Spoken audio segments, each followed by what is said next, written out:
Hello friends, कसे आहात तुम्ही? आय होप तुम्ही सगळे सुखी आणि स्वस्त असाल. तर फ्रेंड्स, टायटल पाहून तर तुम्हाला समजलंच असेल की मी तुम्हाला कोणत्या विषयावर बोलणार आहे आणि मी एवढी आनंदी का आहे.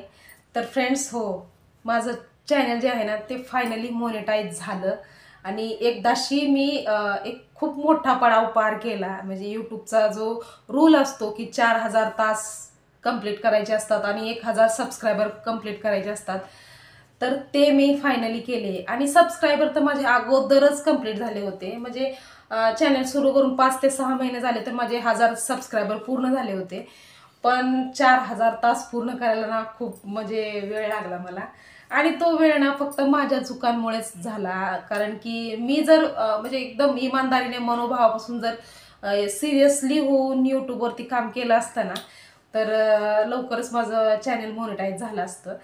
पण थोडंसं दुर्लक्ष व्हायचं कधी कधी. कधी कधी 10-15 दिवसाचा गॅप पडायचा व्हिडिओ अपलोड करण्यासाठी. तर कधी, आणि मेन तर ना मुद्दा की माझी एक मोठी खूप चूक झाली की मी जेव्हा चॅनल सुरुवात केली चॅनेलला, म्हणजे दिनांक 18 नोव्हेंबर 2023 रोजी मी चॅनेलची सुरुवात केली. त्या टायमाला ना फर्स्ट आणि सेकंड व्हिडिओ मी म्हणजे ब्लॉग टाकला, जे डेली ब्लॉग असतो तो टाकला. त्यानंतर ना मला माझ्या भावाने सजेस्ट केलं की डेली ब्लॉग तर सगळेजणच करतात, तर तू काहीतरी वेगळं कर आणि काहीतरी कॉमेडी व्हिडिओ बनव, काहीतरी मोटिवेशनल व्हिडिओ बनव, असं माझ्या भावाने सजेस्ट केलं आणि मला पण ते पटलं. त्यामुळं ना मग मी म्हणजे कॉमेडी व्हिडिओ वगैरे बनवायला चालू केले आणि त्याला खूप छान रिस्पॉन्स भेटत होता मला त्या व्हिडिओला. पण हे पण खरं की ते व्हिडिओ बनवायला ना खूप म्हणजे कष्ट लागायचं. म्हणजे कमीत कमी एक व्हिडिओ बनवण्यासाठी ना 5 दिवस तर लागत होते मला. कारण ती स्टोरी लिहायची, त्यानंतर त्याच्यामध्ये वेगवेगळे म्हणजे जे कॅरेक्टर असतात त्याची ॲक्टिंग करायची. म्हणजे मी एकटीच एकटीच माझे सगळे व्हिडिओ बनवायचे, बाकी कोणी नसायचं माझ्या व्हिडिओमध्ये. पण म्हणजे जे काही रोल असायचे ना माझ्या स्टोरीमध्ये, तर ते सगळे रोल मीच प्ले करत होते. त्यामुळं ना एक दिवस हा रोल करायचा, एक दिवस दुसरा रोल करायचा, एक दिवस तिसरा रोल करायचा. त्यानंतर म्हणजे हे 2-3 दिवस याच्यातच जायचे शूटिंगमध्ये.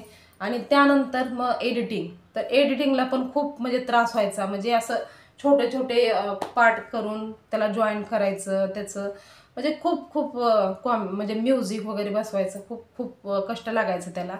आणि ते कष्ट पण करायला मी तयार होते. पण त्यामुळं ना माझ्या मुलांकडे माझं भरपूर दुर्लक्ष होत होतं. म्हणजे माझ्या मुलांनी खाल्लं पिल्लं त्यांचं म्हणजे काहीच मी करू शकत नव्हते, कारण की मी पूर्णपणे बिझी राहत होते व्हिडिओमध्ये. त्यामुळं ना मुलांकडं भरपूर दुर्लक्ष व्हायचं, घरामध्ये पण भरपूर दुर्लक्ष व्हायचं आणि स्वतःकडे सुद्धा दुर्लक्ष व्हायचं. म्हणजे टायमावरती जेवण नाही करायचं, फक्त त्या व्हिडिओमध्येच गुंग राहायचं, तेच काम करत राहायची मी. त्यामुळं ना मग नंतर विचार केला मी स्वतःच की हे जर व्हिडिओ मी बनवत राहिले तर माझ्या मुलांचं खूप नुकसान होते त्यामध्ये, कारण की मी त्यांच्याकडे पूर्णपणे लक्ष देऊ शकत नव्हते.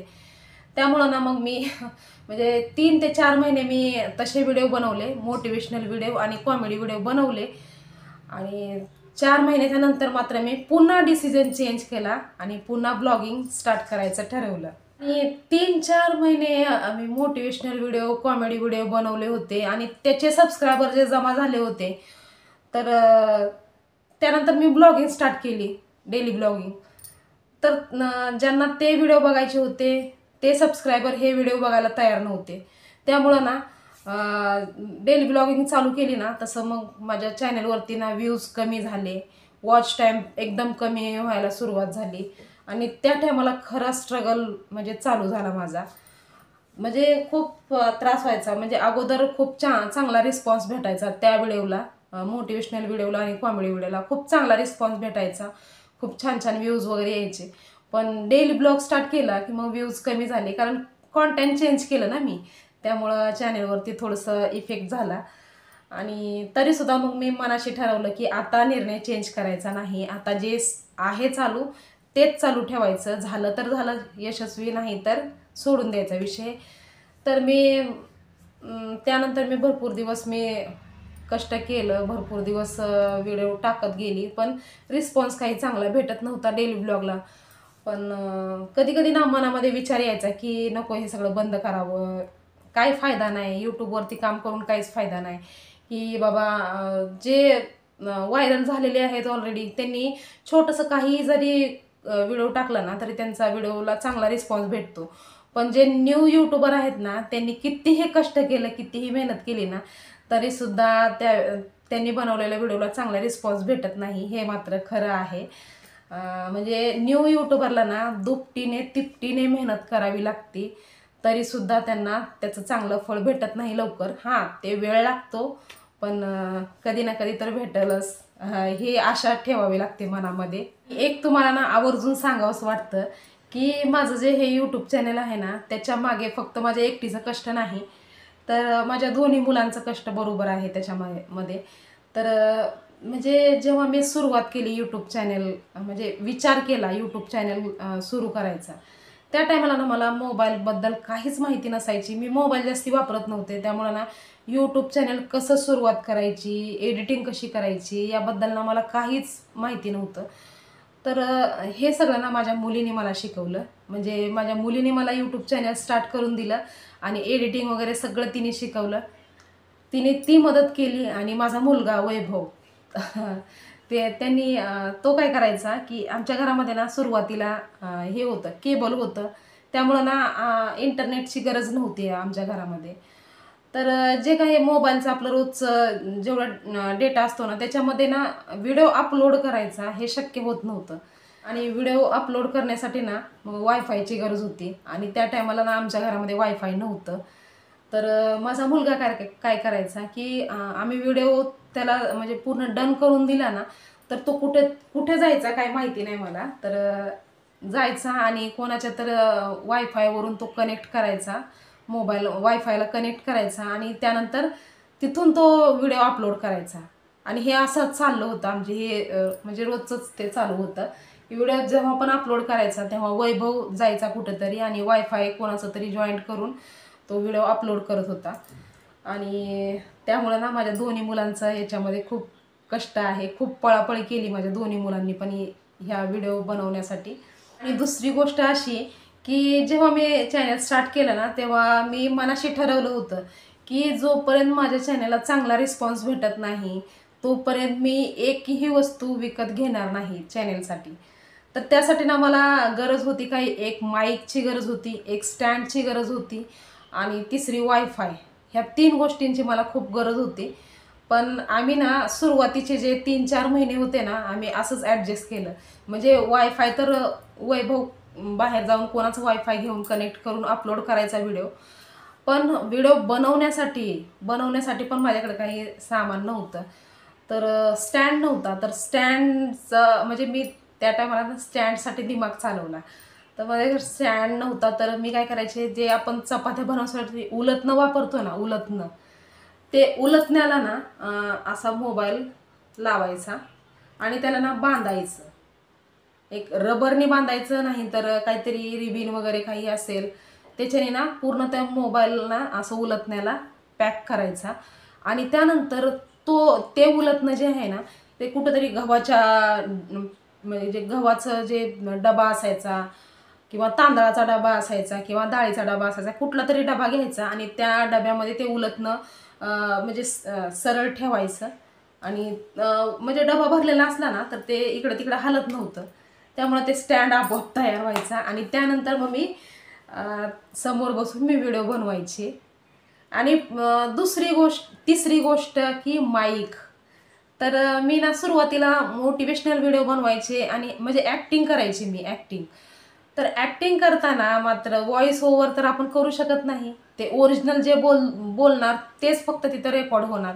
माईकसाठी मात्र मी काहीच करू शकत नव्हते, कारण की असं काही आपल्या घरामध्ये हे नसायचं की आपला आवाज मोठा होईल किंवा आजूबाजूचा जो फॅनचा आवाज आहे किंवा काही बारीक सारीक, आता घर आहे म्हणल्यावरती काही ना काहीतरी छोटा मोठा तरी आवाज, मुलं काहीतरी सामान काढताना किंवा मुलं काहीतरी मस्ती करताना काही ना काहीतरी आवाज यायचा. आणि फॅनचा आवाज जर आला तर ते खरखर खरखर म्हणजे व्हिडिओमध्ये एकदम म्हणजे जे मी बोलायचे डायलॉग ते व्यवस्थित रेकॉर्ड होत नव्हते. त्यामुळं ना मग मी काय करायची की जेवढे काही माझे व्हिडिओ बनवलेत ना मी, मोटिवेशनल व्हिडिओ, कॉमेडी व्हिडिओ, ते सगळे व्हिडिओ ना मी फक्त माझ्या बेडरूममध्येच बनवलेत. म्हणजे बेडरूमचा दरवाजा लावायचा, बेडरूमची बाल्कनीचा काच लावायचा, पूर्ण पॅक करायचं, फॅन बंद, आणि त्याच्यामध्ये मी व्हिडिओ शूट करायचे. तर ॲक्टिंग करायचे, पण कसं एकदम गरमीचे दिवस वगैरे पण असायचे, त्यामुळं ना जीव गुदमडल्यासारखा व्हायचा, एकदम घाम घाम पूर्ण व्हायचा.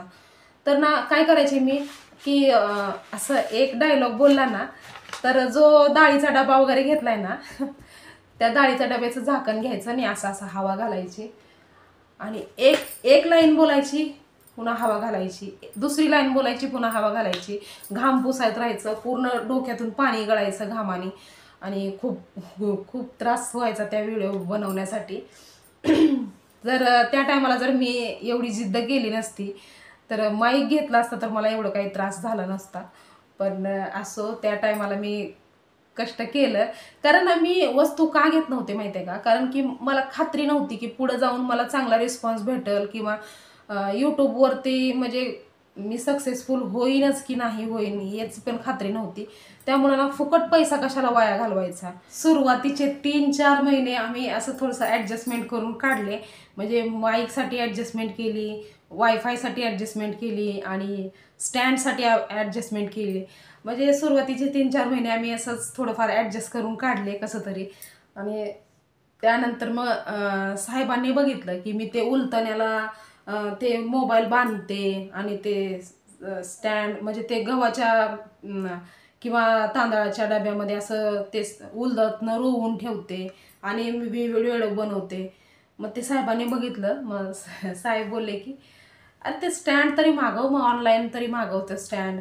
तर मग मी बोलले की कशाला, आत्ताच नको ते स्टँड, कारण की मला खात्री नाही की मी पुढं जाऊन हे कंटिन्यू ठेवेन हे यूट्यूबचं, आणि जेव्हा माझी पगार चालू होईल तेव्हा मी घेईन, आता नको काय स्टँड वगैरे, मी असंच करेन हे ते म्हणून सांगितलं. तर साहेबांनी तरीसुद्धा ऐकलं नाही, आणि त्यांनी ऑनलाईन ते स्टँड मागवलं.